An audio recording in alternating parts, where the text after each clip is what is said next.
Akon, Damian Marley, Beanie Man, etc.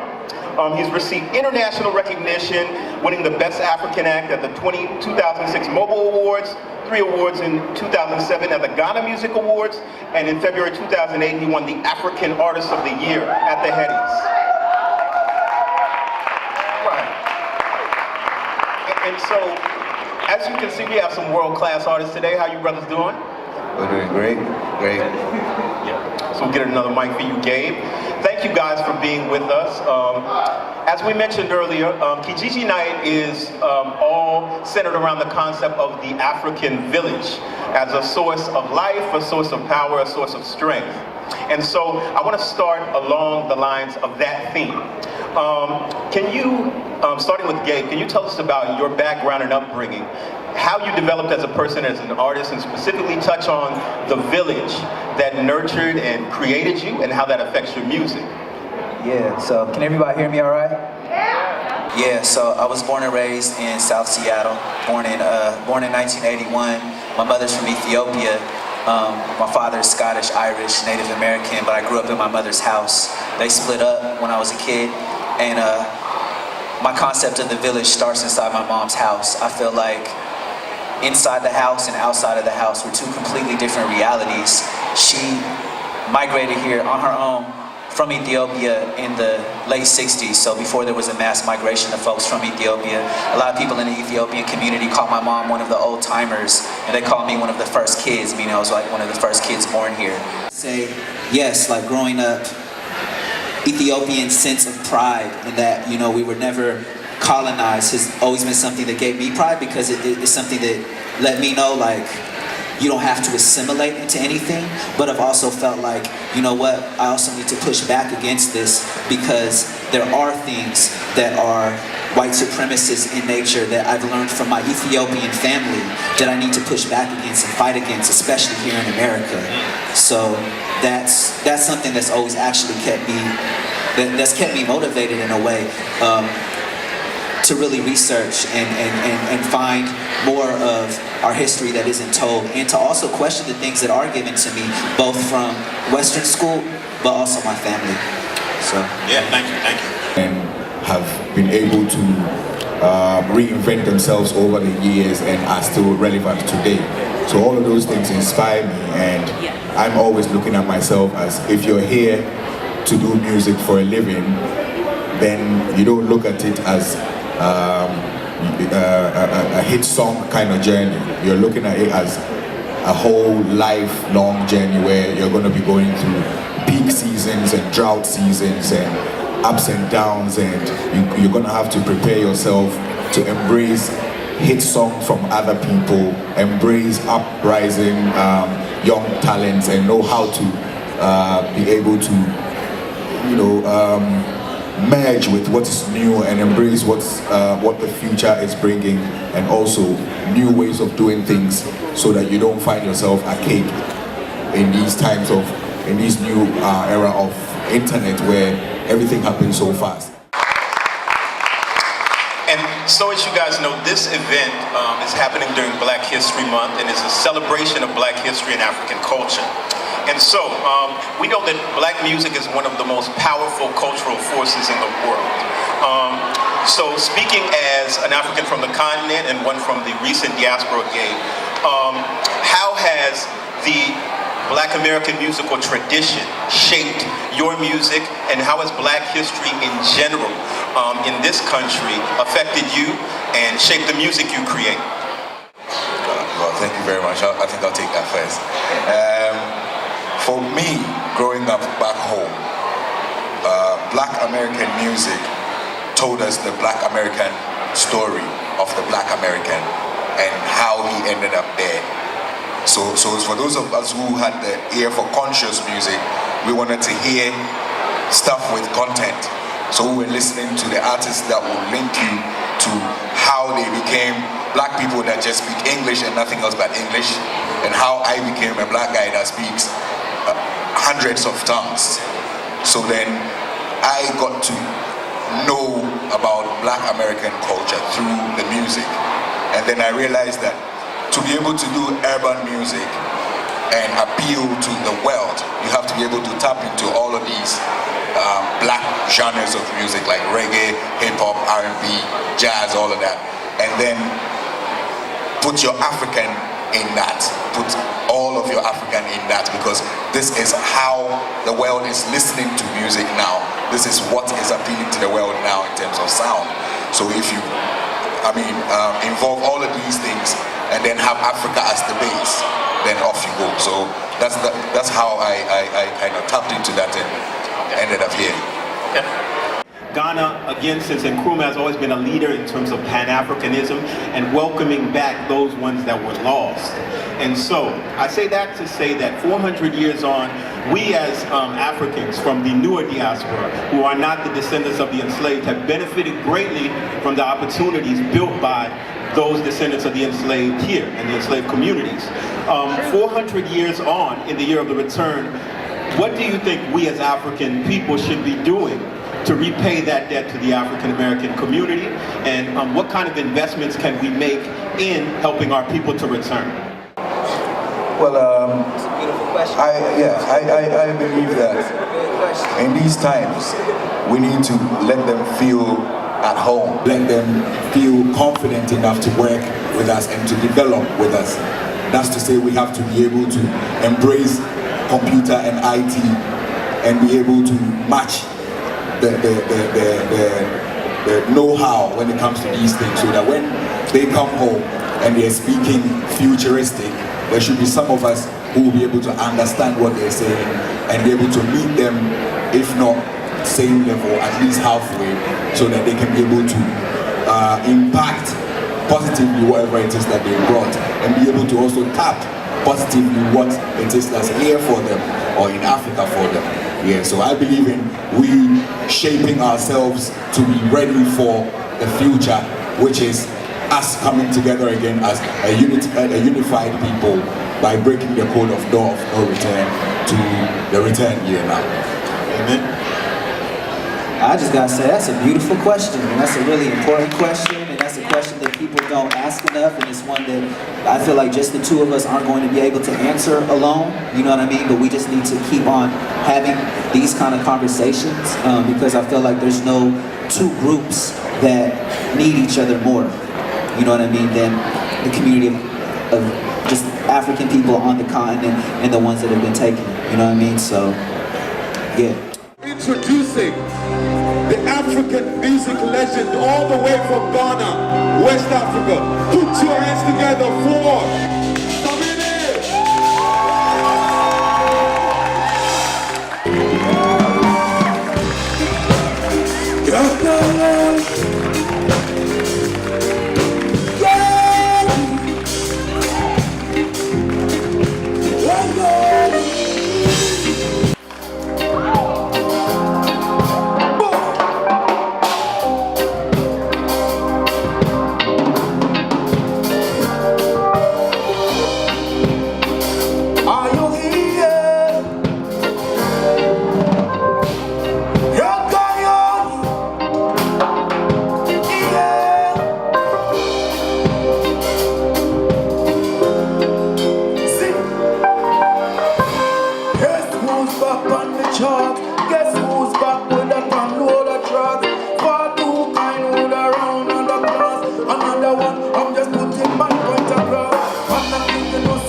Greetings from the motherland. Make some noise if Seattle is in the building. Yeah, I feel the energy. Ancient Dance robots. Nice.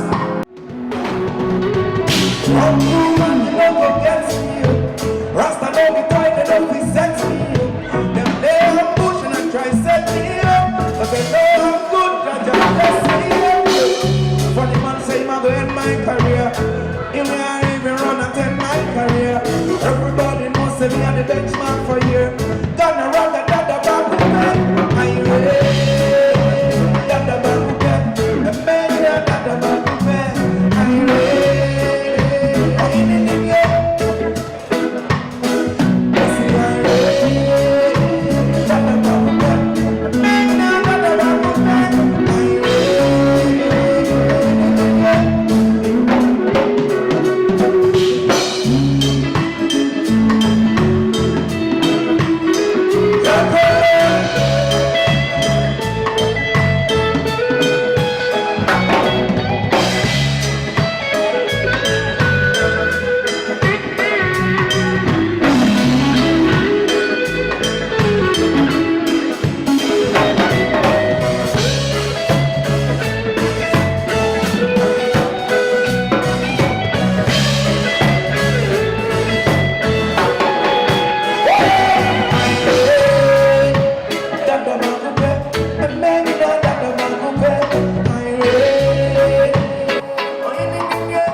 So if you know you're down with high grade family, let me hear you make some noise in the building. Yeah. So I want you to respond. High grade, Dada Bakupe, and Megina Dada Bakupe. High grade, oh in India, Africa Raga in India. Dada Bakupe, Megina Dada Bakupe. Oh in India. Africa Raga in India. Yeah, education was. So yeah, before I go into the next tune, I would like to say this 7th album was produced entirely inside Seattle, and I'd like to big up Seattle people for this album. Put your hands together for Loud City Music inside Seattle for producing this album. Yeah. Boy!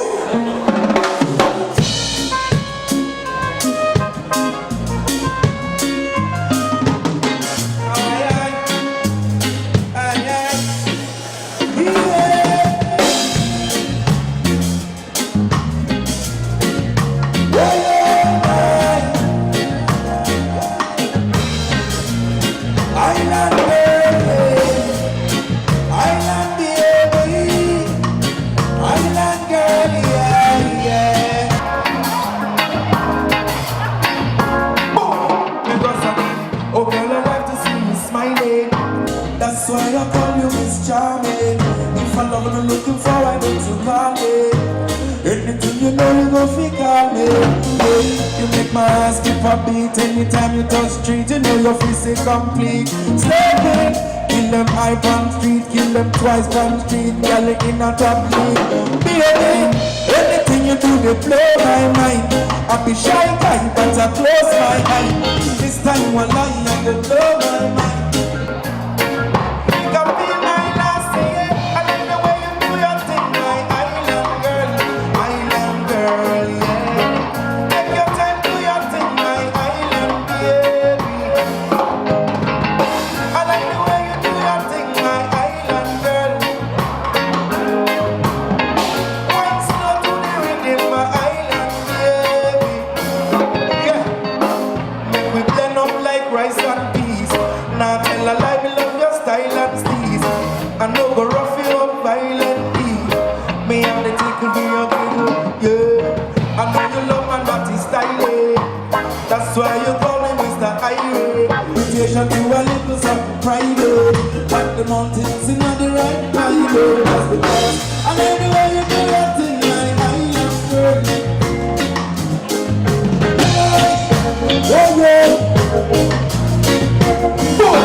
two guys here produced this entire album. This is Loud City Music. Put your hands together for these two guys here. Yeah. So that's Dan and that's MG. So they're just going to demonstrate to you what it means to produce. And yeah, note, these are multiple times Grammy nominated reggae producers from Seattle. So yeah, not once, not twice, not three times, plenty times Grammy nominated. So hopefully this album is going to grab that Grammy. Don't. All right.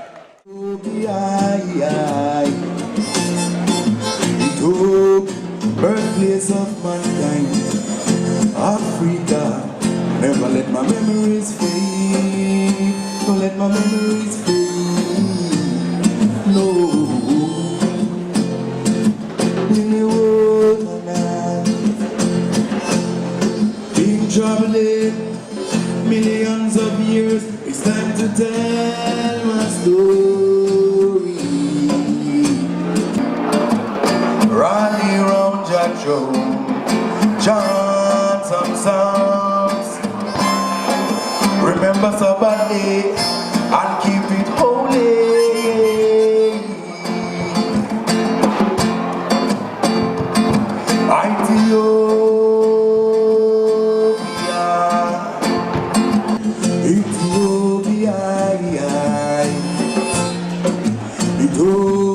Birthplace of mankind, Africa. Never let my memories fade. Let my memories fade. No. I know the time of the days of the nobody. Up the window, by the air, the feeling for everywhere I go. See the money, baby, come jump up. The goodness of the city, get it. Up and prophetic, I know every serious thing. Listen, money, that smile, silly. Up and you want something in the chili. Oh, Lord, the baby, the brody. Golden tree chocolate. Me chocolate. Each and every day, we can be yo. I owe the time of the days of the nobody. Seattle, like I tell you, you sing me slow down. If you know you can feel me, let me hear you shout so. I still can't hear you, still can't hear you. Seattle, shout at the outside people, they say, make the people where they want for internet, yes, they the people who go work after them, no say see the money, baby, come jump up for me. Oh, see the money, baby, come jump up for me. No, okay.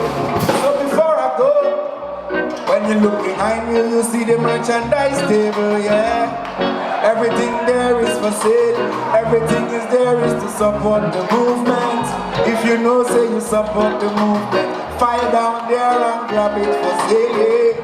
So we can make the thing bigger, make Africa bigger.